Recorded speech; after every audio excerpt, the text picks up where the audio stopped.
आज मैं कुछ आप लोग को बीइंग अ पल्मोलॉजिस्ट मैं ऐसे पेशेंट को बताना चाहूँगा कि कैसे पेशेंट मेरे पास आते हैं। तो एक केस मैं बता रहा हूँ पेशेंट का कि मुझे बार बार सर्दी होती है, और सर्दी भी होती है तो पर्टिकुलर कुछ मौसम में होता है, और ये चीज़ें 4-5 साल हो गई, और जैसे खांसी भी अब रात को आ रही है, और थोड़ा सीना जब भारी भारी लगता है। तो उसके बाद वो लोकल डॉक्टर के पास गए, वहाँ पे इन लोगों ने नेबुलाइज़ किया, 2-4 दिन में वो ठीक हो गए।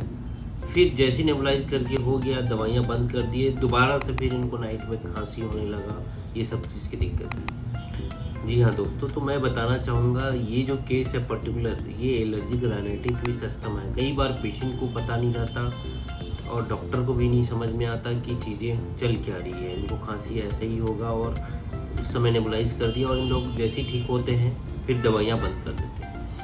तो आप सिम्टम से आप देख सकते हो कि अगर आपको कोई भी सीज़न में चेंजेस या कोई भी टेम्परेचर वेरिएशन में आपको बार बार सर्दी हो रही है, और आपसे इचिंग हो रही है, नाक ब्लॉक हो रहा है, या धूल से धुएँ में जाते हो तो दिक्कत होती है, तो वो एलर्जिक राइनाइटिस के सिम्टम है। वो पेरिनियल भी होता है, पूरे 12 महीना भी रहता है, और किसी पर्टिकुलर मौसम में भी होता है, सीजनल भी होता है।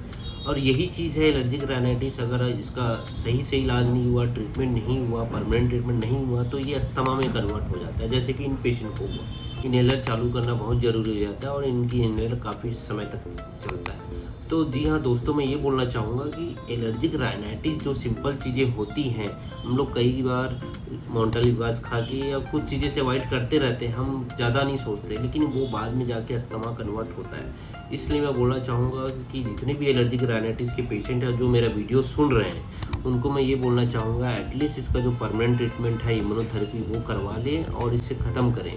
नहीं तो ये चीज़ें आपको फ्यूचर में जाके अस्थमा और ये सब चीज़ गंभीर बीमारियों के रूप में लेगी। थैंक यू, नमस्कार।